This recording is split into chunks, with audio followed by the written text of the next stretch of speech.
Welcome to our channel. ప్రేక్షకులు ఎప్పుడెప్పుడో భగత్ సింగ్, పవన్ కళ్యాణ్ గారి cinema వస్తుందా, అప్డేట్ వస్తుందా అని ఈగర్గా వెయిట్ చేస్తున్నాం. ప్రస్తుతం ఆ మూవీకి సంబంధించి ఒక పెద్ద అప్డేట్ వచ్చినట్టుగా తెలుస్తోంది. ఆ విషయం గురించి మనతో మాట్లాడడానికి సీనియర్ లిస్ట్ శ్రవణ్ గారు ఉన్నారు. సార్తో మాట్లాడదాం. సార్ నమస్తే అండి. నమస్తే అండి. భగత్ సింగ్ అప్డేట్ వచ్చిన తర్వాత ప్రేక్షకుల్లో ఒక ఆనందం. సో స్పెషాలిటీస్ ఏంటంటే దాంట్లో బాగా ఆకట్టుకునే అంశాలు ఉన్నాయంటే ఏమంటారు మీరు? ఎట్టకేలకు భగత్ సింగ్ హరిశంకర్ దర్శకత్వంలో వచ్చిన చిత్రం రేపు మార్చి 26వ తారీఖు రిలీజ్కు ఫైనల్ అయినట్టుగా సినిమా అధికారికంగా ప్రకటించడం జరిగింది. భగత్ సింగ్ చాలా అంటే బహుశా ఎన్నికల ముందు నుంచి ఎన్నికల వల్లనే కొంత లేట్ అయింది. ఎప్పుడైందని చూస్తున్నటువంటి చిత్రం ఇది. యాక్చువల్గా థియరీ అని చెప్పి తమిళ చిత్రం యొక్క రీమేక్ ఇది. కాకపోతే దాన్ని చాలా రూపాంతరాలు చేసుకొని మార్పులు చేసుకొని చేసినటువంటి చిత్రంగా తెలుస్తూ ఉంది. హరీష్ శంకర్ గారి దర్శకత్వంలో గబ్బర్ సింగ్ రావడం అది ఎంత సూపర్ డూపర్ హిట్ అయిందో, ఒక ల్యాండ్ మార్క్ అయిపోయింది. పోలీసులు కానీ లేదా విలన్ యొక్క ఆట పట్టించే తీరులు ఇదంతా కూడా మనకందరికి తెలిస్తే Gabbar Singh super duper hit. Bhagat Singh యొక్క కథ ఏమిటంటే తన కుటుంబాన్ని అంతం చంపేస్తారు విలన్లు. తన కూతురు రక్షించుకోవడం కోసం తను చనిపోయినట్టుగా నటిస్తూ ఒక ఐపీఎస్ పాత్రలో పవన్ కళ్యాణ్ గారు కనిపిస్తారు ఈ చిత్రంలో. ఆ క్యారెక్టర్ పేరు Bhagat Singh. IPS officer, police officer పాత్ర పేరు భగత్ సింగ్. భగత్ సింగ్ కా నామకరణం జరిగింది చిత్రానికి. దేవిశ్రీ ప్రసాద్ గారి మ్యూజిక్లో వచ్చిన దేఖ్లేంగే సాంగ్ ఏ విధంగా సూపర్ డూపర్ ఎట్లా అయిందో, అది ముఖ్యంగా ఎన్నికల సమయంలో కూడా దాన్ని బాగా ప్యారడీ చేస్తూ రకరకాలుగా వాడుకున్నారు. సో ఎట్లకేలకు భగత్ సింగ్ అనేది పవన్ కళ్యాణ్ అభిమానులకు పండుగ చేస్తానికి మార్చిలో రాబోతుంది. అయితే ఇంత బిజీ స్కెడ్యూల్లో ఉన్నటువంటి పవన్ కళ్యాణ్ గారికి సినిమాకి అంటే లేట్ అయ్యే అవకాశం ఉంటుందండి? ఇన్ టైంలో కంప్లీట్ చేసే అవకాశాలు ఉన్నాయంటారు ప్రస్తుతం?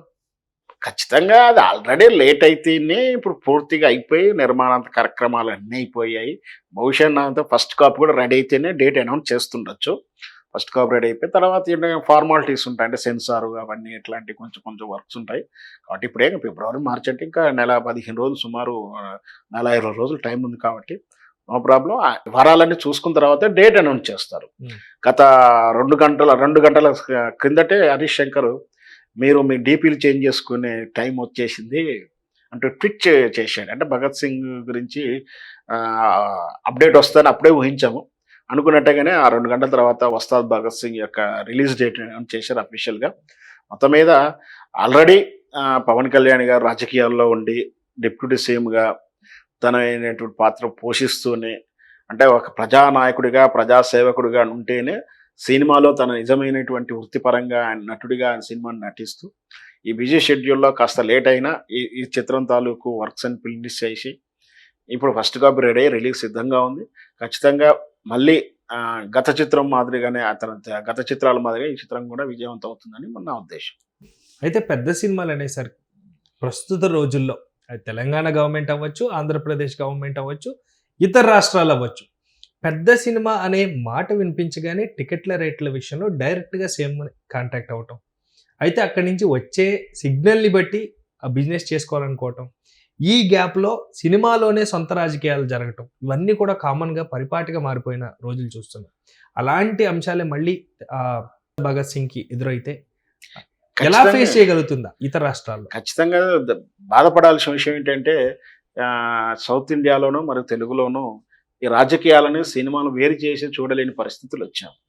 అంటే అధికార పార్టీకి అనుకూలమైన వాళ్ళ సినిమాలకు వాళ్ళు ఏమైనా వాళ్ళకు అనుకూలమైన నిర్ణయాలు తీసుకుంటే ప్రతిపక్ష పార్టీ దాని మీద కోర్టుకు వెళ్తున్నాయి. సో లేదా అధికారం ఉన్న పార్టీకి తమ కాని వ్యక్తుల సినిమాలు వస్తే వాళ్ళని వేధిస్తున్నాయి. ఇక తెలంగాణలో ఇంకో రకం చూస్తున్నాం. తనని గౌరవించలేదను, తనని ఏదో చేయలేదని ఆ సినిమాలను కూడా ఇబ్బంది పెట్టారనే విమర్శలు కూడా విన్నాం. అది నిజమాబద్ధం మనకు తెలియదు. ఎందుకంటే మనం చూసాం కదా, ప్రభాస్ సినిమా తనని ఏదో వ్యక్తిగతంగా రిక్వెస్ట్ చేయలేదని, కలవలేదని, ఆ సినిమాకి ఇబ్బందులు వచ్చాయని ఒక వార్త.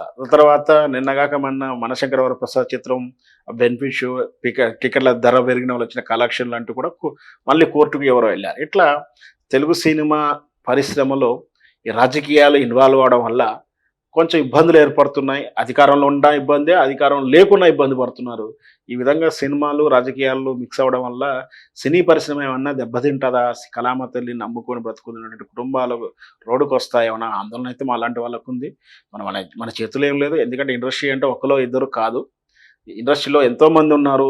ఎన్నో అలాంటి ప్రమేయాలతో కూడుకుంది. ఒక్కరినో, ఇద్దరినో కట్టడి చేస్తే మనం ఏమి చేయలేం. కట్టడి చేసి ఏమి చేయలేం కాబట్టి ఉమ్. జరుగుతున్న పరిణామాలని చూస్తూ ఊరుకోవడం తప్పించి మనం ఏం చేయలేం. అయితే ప్రస్తుతం ప్రతిపక్షాల విమర్శల మధ్య నలిగిపోతున్నటువంటి అధికార పార్టీలో కొంతమంది టార్గెటెడ్గా రాకూడదు, రానివ్వకూడదు అన్నటువంటి జరుగుతున్నటువంటి రాజకీయ ఒత్తిళ్ల మధ్యలో ఈ సినిమాని అంత విజయవంతం చేయడానికి సక్సెస్ అవుతుందా? అంత సినిమాను ప్రాపగండం చేయగలుగుతారే గానీ, సినిమా మీద ఏం చేయలేదు. ఎందుకంటే చట్టాలు అంటే ఇక్కడ దొంగకు హక్కులున్నాయి, పోలీసులకు హక్కులున్నాయి. చట్టం ద్వారా దొంగను కూడా నువ్వు దొంగ అని చెప్పేసి అడ్డగోలుగా తీసుకెళ్ళి టార్చర్ చేస్తా కూడా చట్టం ఒప్పుకోదు.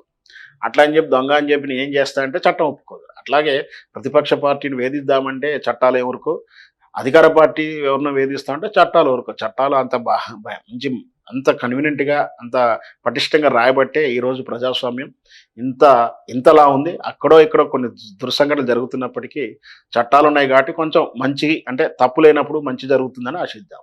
కానీ ఇప్పటికే రాజకీయంగా ఒక అధికారంలో ఉన్నప్పుడు ప్రజల క్షేమాలు కాకుండా సినిమాలపైన టార్గెట్ చేస్తూ ప్రజలని గాలి కొదిలేస్తాడన్న వార్తలు కూడా కొంతమంది వైరల్ చేస్తున్నారు కావాలని. అది ఇప్పుడే కాదు, గతంలో ఎన్టీ రామారావు గారు అప్పటి నుంచి కూడా విమర్శలు వింటున్నాం. ఎంజి రామచంద్ర గారు అప్పుడు కూడా వింటున్నాం.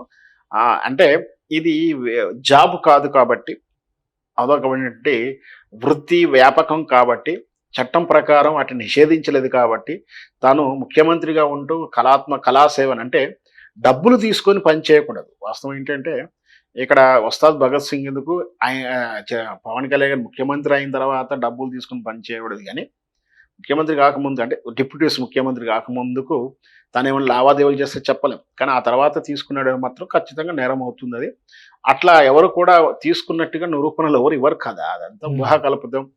కాస్త 2 రోజులు 4 రోజులు చర్చ చేయడం తప్పించి అదేం పని చేయదు. Thank you sir, thank you so much.